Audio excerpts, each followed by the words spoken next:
Okay, Facebook. I am going to go live. I feel this. Where is it? Can someone let me know if I've come up on live? There it is. Okay, for whatever reason, the live streaming or setup is not going to YouTube, so I will do another one of these. It's a really good place to start. So, joining the dots and why feminism is not the solution. I'm going to be really honest. Since opening this up and really going into this, there's been a lot of downloads that are coming through, and it's definitely going to be not just a one video live series, obviously now, because it's not streaming to YouTube. So going with the flow in this.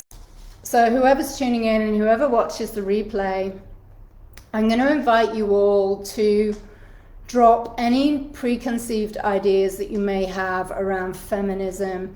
I'm going to invite you to sit in the fire, i.e. sit in anything that comes up for you that's uncomfortable or something that may go against what you believe at this point in time. Imagine, this is a great way to start, this is how we all begin. Imagine that we're all idiots. We're all idiots in a sandpit, and perhaps we have been totally hoodwinked into what is actually playing out. Right now, what we have playing out in society, especially in the US and Australia, is this mass inequality when it actually comes to the masculine. So just to be very, very clear, up until this point, I've been writing a few posts saying that the masculine is dominant, it's natural for the masculine to be dominant and aggressive. What I'm talking about is the masculine energy. I'm not talking about men as such. And there has been this misunderstanding of some men thinking that they need to be the dominant species, that women need to move over and it needs to have men to be leaders, to be in power. At the end of the day, it will always come back to you.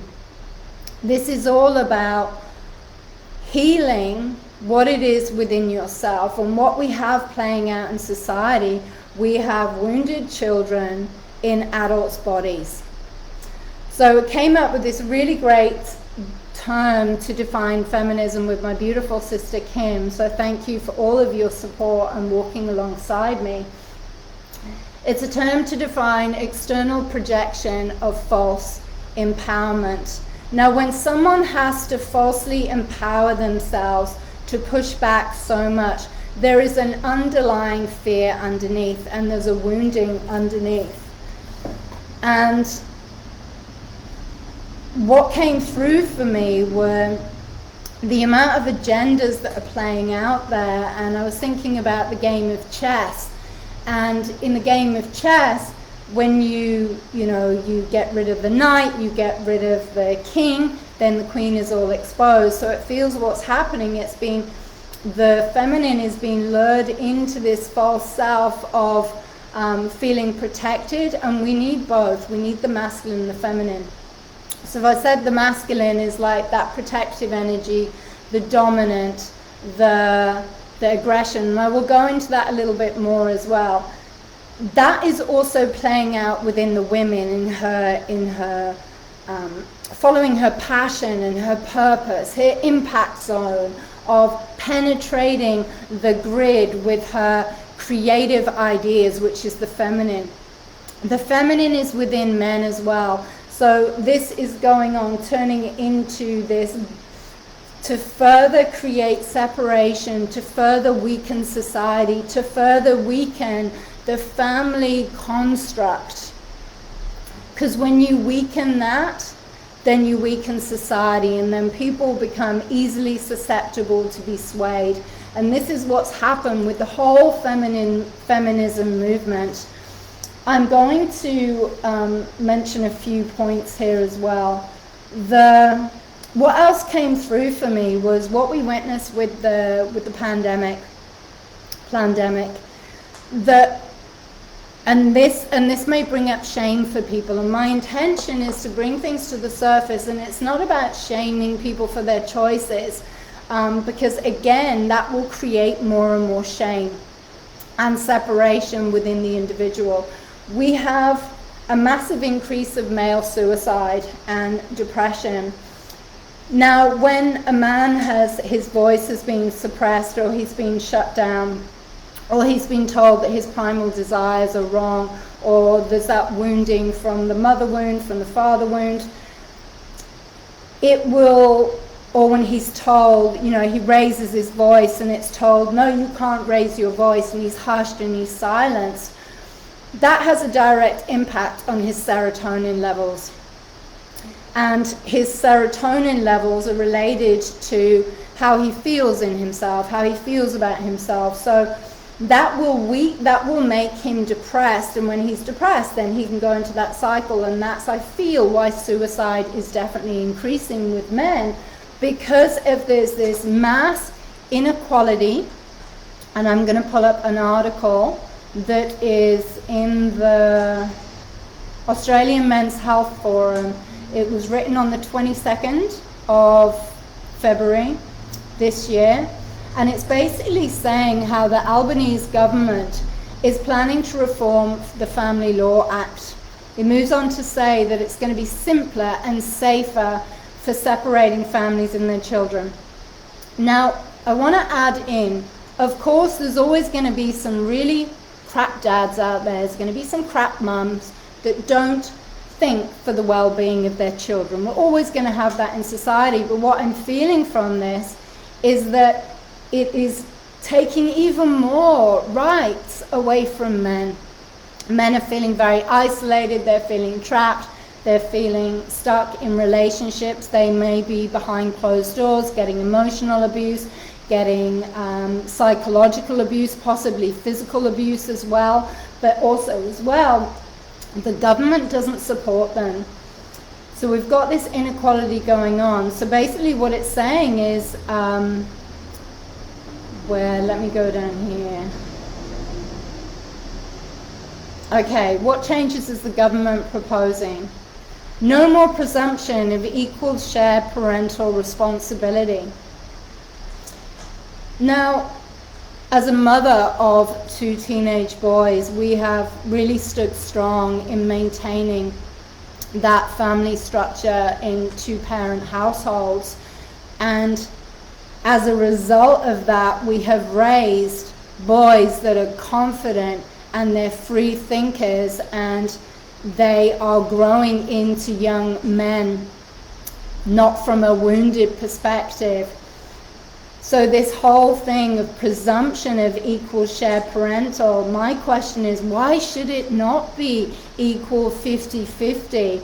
At the end of the day, you have an egg, you have an ovum, you have an egg, and then you have a sperm, the sperm that gets through. It's a 50-50, it's not one or the other.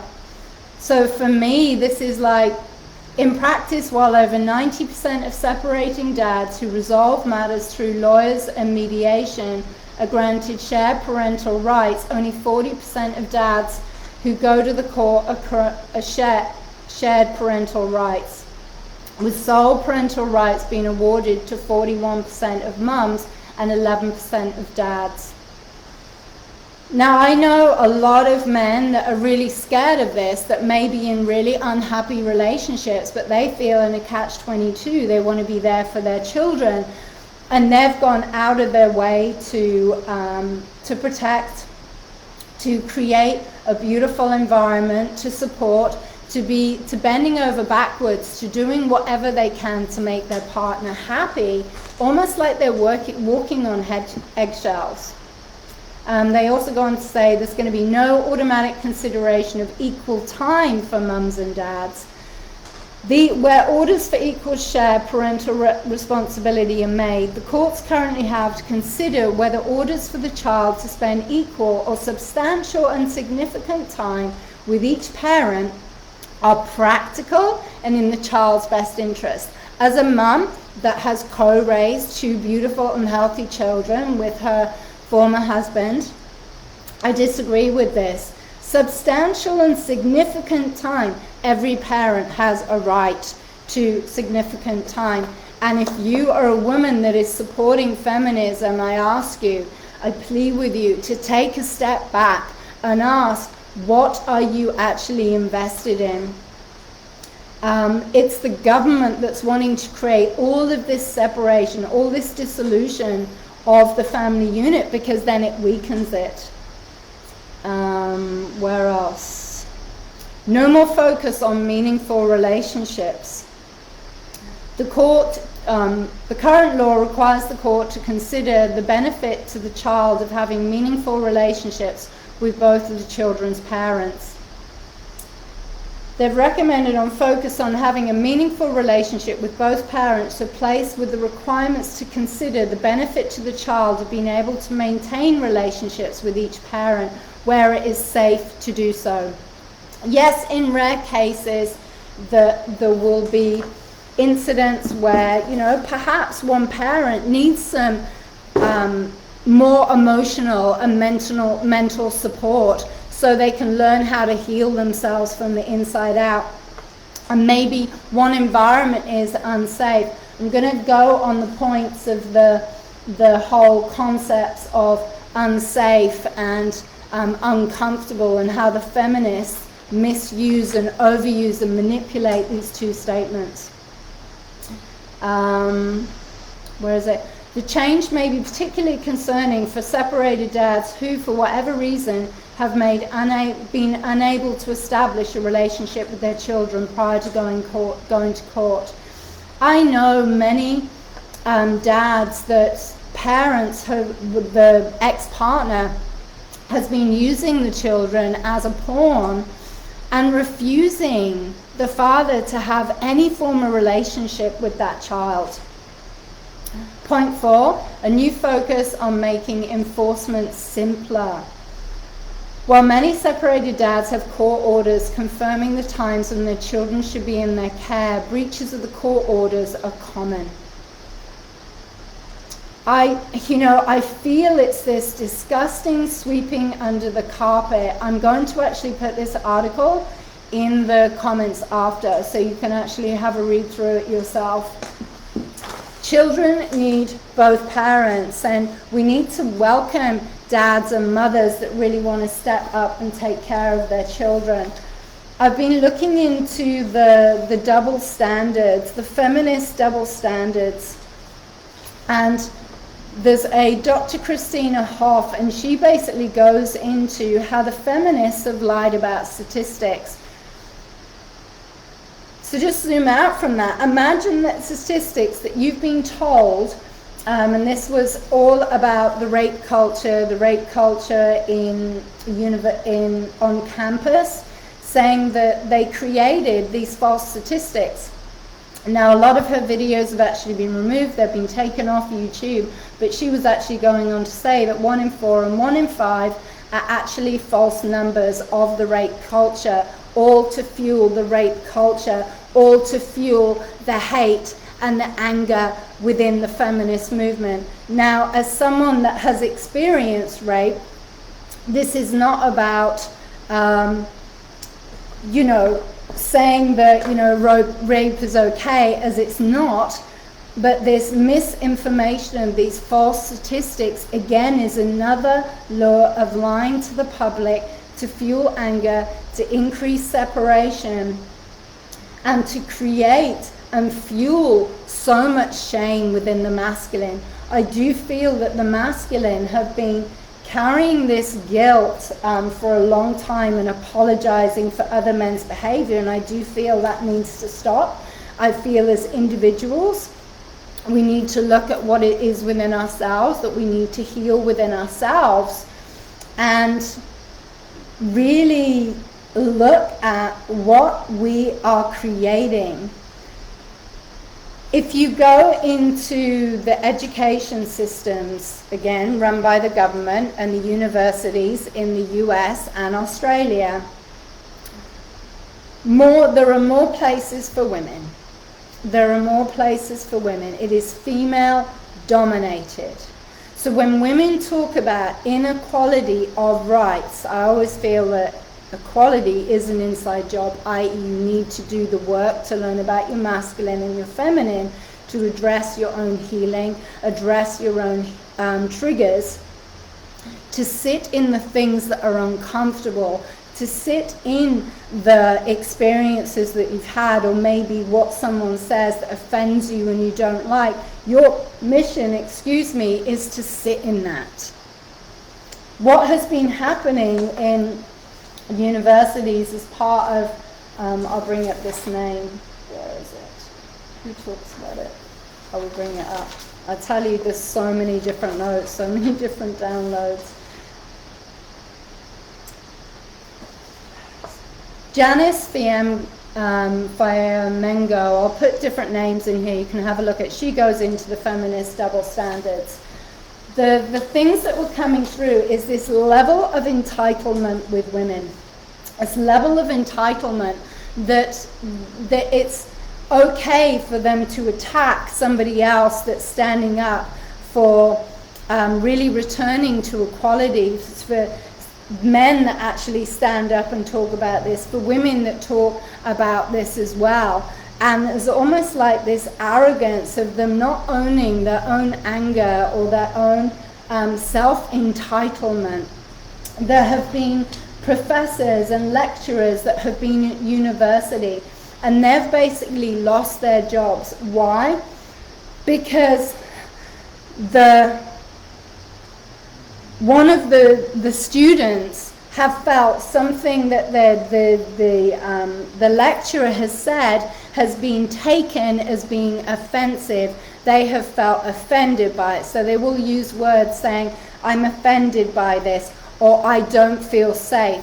Now, when a female says that, what is really sad is even if the accusations are false, that other person is left totally exposed, left totally open, and they're losing their jobs, they're losing their positions, they're losing their careers. And it's time for us to really make more noise about this.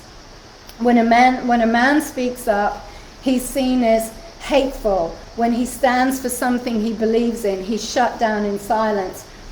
I'm going to add this to this. This is not about men. See, what happens when the psychology of a man and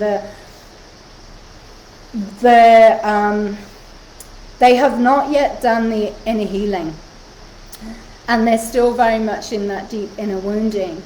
They will then go out and they have this deep burning desire to rescue, to save, to fix men. This is someone that's still drowning in their own ocean. There is inner work to be done. Likewise, if there's a woman that's going out there and she's saying, I'm going to save you, I'm going to fix you, I'm going to rescue you, there is some deep inner wounding that needs addressing and needs healing. Again, it always comes back to the individual, and what this is an example of is the level of victim consciousness that's playing out in humanity. So we've got an increase of male suicide and depression. Men's issues, unequal rights when it comes to divorce, silencing of men when they speak up about the rape that they endure when they're in prison. There are no services assisting men for when they're battered in relationships. If you look at health facilities, there is more awareness, and I remember this kicking in like over a decade ago, more awareness around women's health, men's mental health, sexual health, their well-being. More men are getting discrimination, and they're losing positions, and they may be the smarter one for the role, the better candidate for the role, but there are these, we need to even it out, we need to bring more women in, but this unevenness of more women in the workforce. And men have a right to be there for their children.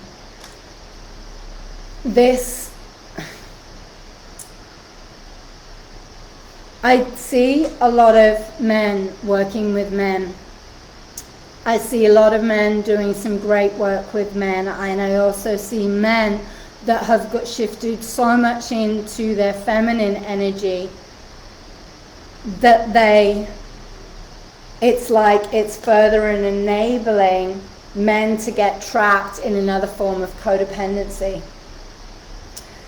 Humanity and society is wired to want to keep you in a state of codependency. And anyone that has begun or done any spiritual work on themselves, will understand there is a path of the rites of passage, of going off into the wilderness, learning some ways to work with your mind, your body, and to connect what has been forgotten.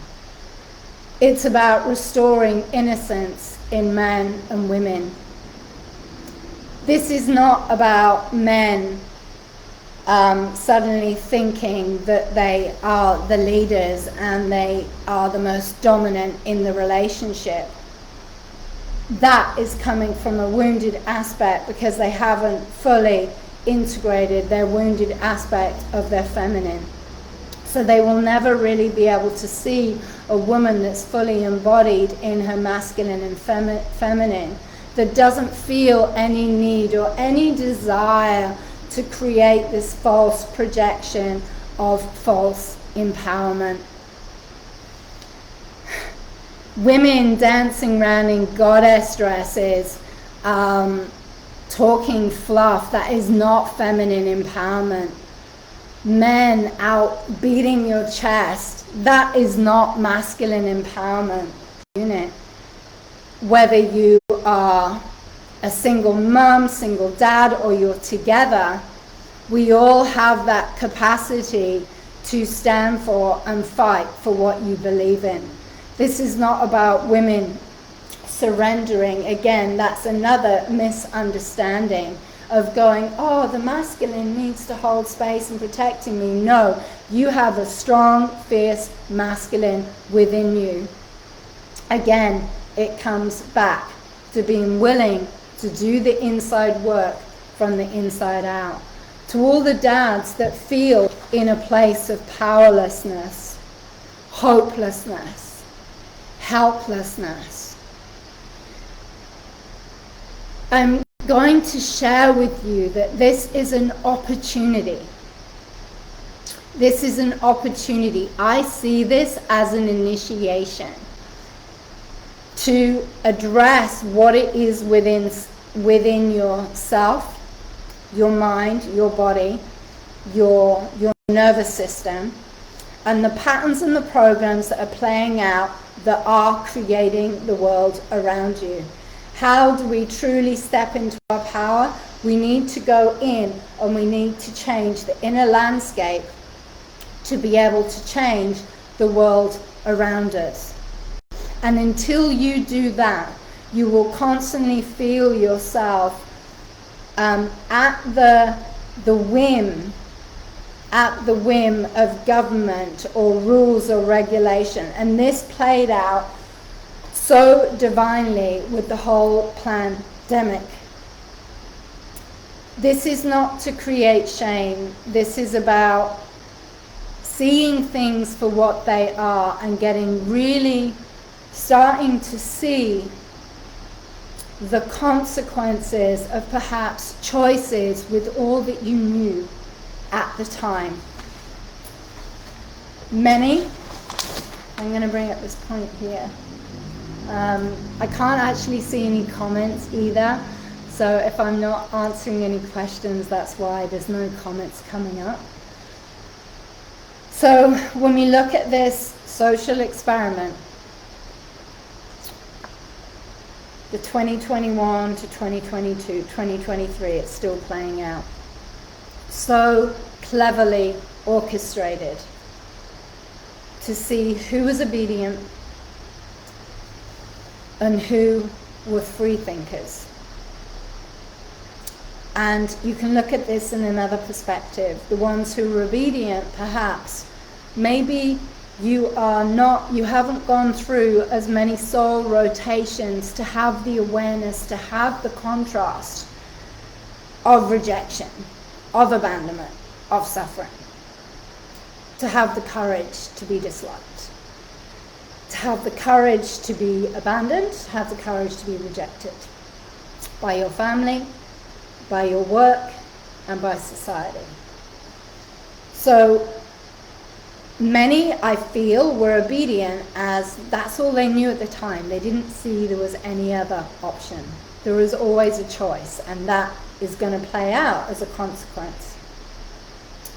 No matter what you've chosen from that, if that's you, and what's going to happen, and I see it a lot with those that are the free thinkers and common sense, that honoured their instinct, i.e. have probably experienced a lot of suffering in life up until that point, so had already gone on some form of rites of passage journey into the wilderness, into that really, that leverage of rejection, abandonment, being singled out, being ostracized in their community, which is the path from going from codependency to independence.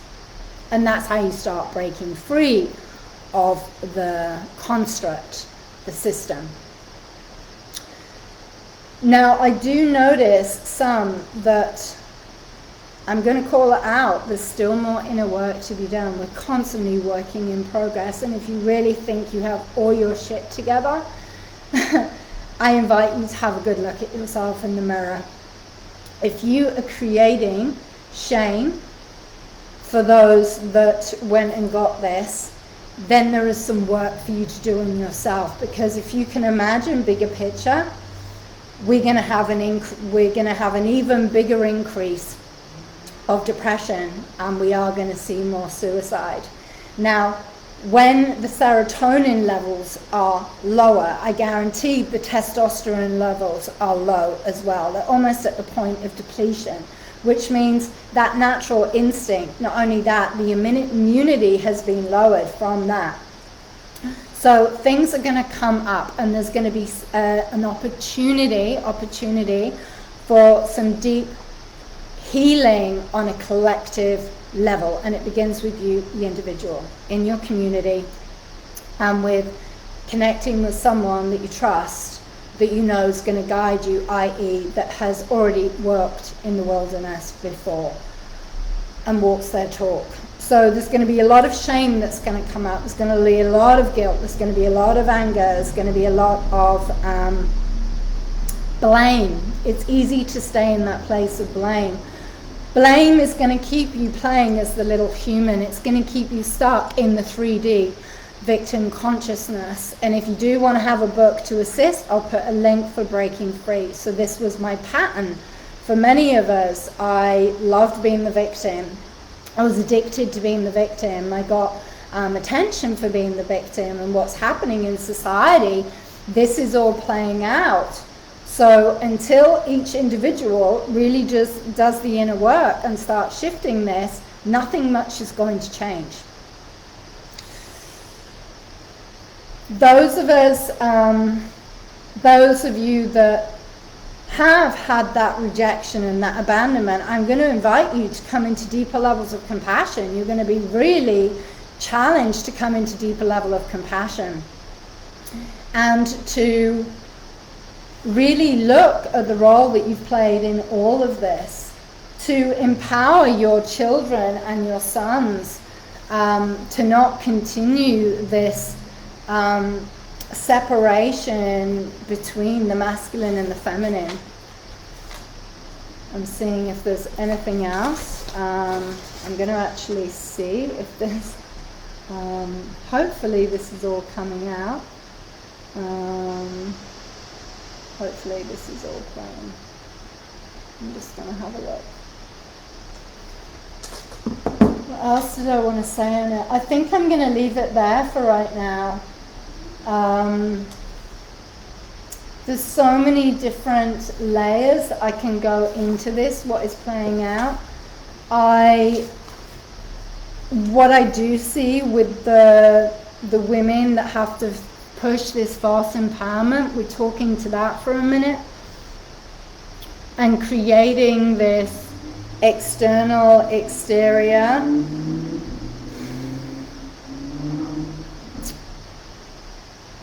There is massive wounding on the inside, and there is some deep inner healing to look at. And I get it, I understand it, I've played it, I've been it, and it's really interesting now as I'm standing up and speaking of this, how it's a dance. It's a dance between surging forward, dropping into the feminine, allowing the feminine essence, and a dance between the two to come through.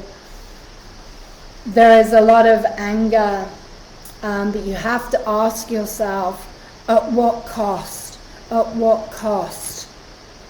This is not about annihilating men. It's not about making men wrong. We need both the feminine and the masculine. On a bigger scale of the agenda, it's about getting rid of any desire, need to procreate. We each have primal desires, and your primal desire is powerful. It is potent. Your life force in its truest essence, in its healed essence, in its innocence is powerful. So powerful that the structures and the governments don't want you to access that. They want you to keep playing small, of fighting against one another, of fueling these false empowerments outside of yourself. I'm going through that process of creating a portal for women to connect with that sensual aspect of yourself, the innocence, and the beauty is it's guiding you into something that you've been forgotten. I love women, I love men, and we each have divine gifts to bring. We each have equal value. Your value exchange is the value that you have been willing to sacrifice to do the inner work on yourself. It is not an expectation. It's not an entitlement. It is something you refine from the inside out. So stop waiting for a knight in shining armor. Men, stop playing that game. Women, stop being the damsel in distress. And let's learn how to sit in circle with one another and listen to one another and hear one another. And if you find yourself projecting onto another, it is going to be a deep insecurity that you are yet to see and learn to love and embrace yourself. It is vital to embrace your emotions, all of your emotions, and to stop demonizing man, woman for becoming passionate and that anger or rage or that wildness coming out. It is vital to express and call out every emotion. Encourage your children to express your emotions and stop this bullshit of this this refusal to be accountable, to take ownership and take responsibility. If something someone says makes you feel uncomfortable, again, the oversensitized, easily offended snowflake society is fueling it, and it's dangerous. If you have daughters that are playing that game, sit them down and encourage them to express all of their emotions so they can sit in the fire. And that is by you doing it yourself. Suppressing anger. Anger can be a very damaging emotion when it is suppressed and repressed, and it can be channeled and expressed in a very healthy way. If you're always floating around like this in this place of I'm just being neutral, neutral, neutral, neutral, there is no charge, there is no trigger. We are designed differently for a reason. There's a charge. The men, the masculine energy is electrical charge. The feminine energy is magnetic, and it is constantly flipping and changing within each and every one of you beyond your gender. Beyond your gender.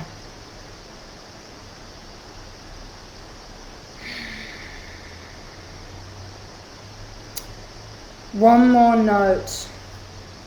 When a woman unleashes her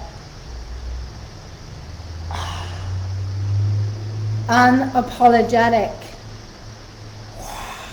fire, air, wild, as my beautiful sister Kim said today, her wild storm, men, do not stand there and tell her to calm down.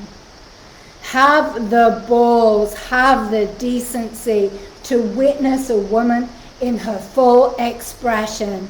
See her with deep reverence and honor as she is showing you what you are yet to ignite and honor within. Women, when a man in heated discussion is passionate and he raises his voice, if that brings up something within you of, because you learned from as a child, when a man raises his voice, it's scary, I don't feel safe. That is from your childhood. What you were witnessing is a man in his free expression, his passion. And it is a reason why many women will nag and pod and prod and like this with men, because what they really desire deep down is for him to roar in all his feminine, all his masculine rawness, his fierceness of I'm not budging, that, because she feels that within him, and it's a powerful sexual charge. And when you can learn how to work with both of them, you become a powerful source creator, and it's within each and every one of you. I said I was going to do 40 minutes, and it's 38:28, and I'm going to bring this to a close. I want to thank you all for tuning in, and I will go again live on this because sometimes things always flow the way they're meant to flow, and so I can get this streamed on YouTube as well. Have a beautiful day, and thank you all for your support. I will be talking more on this.